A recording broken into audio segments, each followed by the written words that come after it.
A priest who wasn't allowed to preach instead turned his ears and heart to the needy.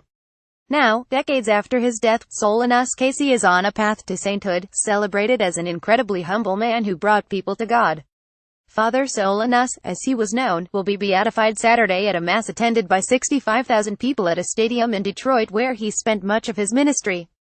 Pope Francis said he met the requirements to earn the title of blessed, especially after a woman from Panama was instantly cured of a chronic skin disease while she prayed at his tomb in 2012. Father Solanus can be made a saint in the years ahead if a second miracle is attributed to him. He'll be only the second U.S. born man to be beatified by the Roman Catholic Church, joining the Rev.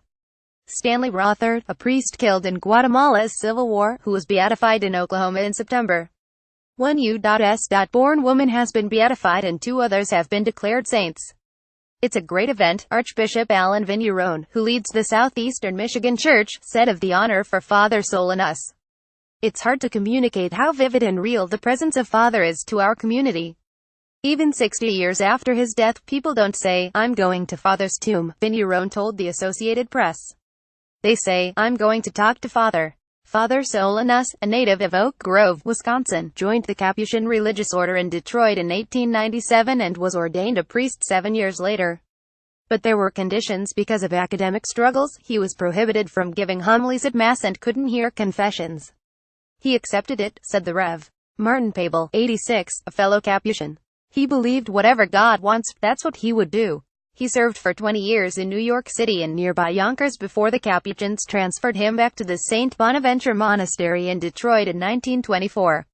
Wearing a traditional brown hooded robe and sandals, Father Solanus worked as a porter or doorkeeper for the next 2 decades, but his reputation for holiness far exceeded his modest title. The unemployed shared their anxieties with Father Solanus, the parents of wayward kids sought his advice, and the ill and addicted asked him to urge God to heal them. As he listened, he took notes that were later turned into typewritten volumes of his work. Later in life, when Father Solanus was stationed at a seminary in Huntington, Indiana, Detroiters boarded buses for a 4-hour ride just to see the man with a wispy white beard. Mail piled up from across the country. He had a gentle presence. He left people with a wonderful feeling of peace inside their hearts, Pabel said. He would say, "Let's just pray about this and see what God wants to do."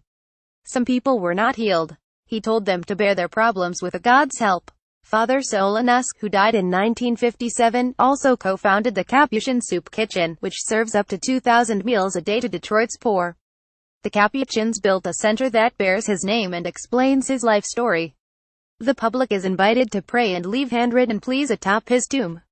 Father Solanus' name is invoked by many people who attend a weekly service for the sick. Shirley Wilson, 78, said she regularly prayed to Father Solanus to help her nephew get a kidney. He got one a few weeks ago. It was a perfect match, she said. I believe in miracles. Vigneron hopes Father Solanus will inspire people to show mercy toward others. We need to care for the poor and give them a high priority, the Archbishop said. Father was very loving and understanding to people who came to him with their troubles. Follow Ed White at https://twitter.com@whiteup.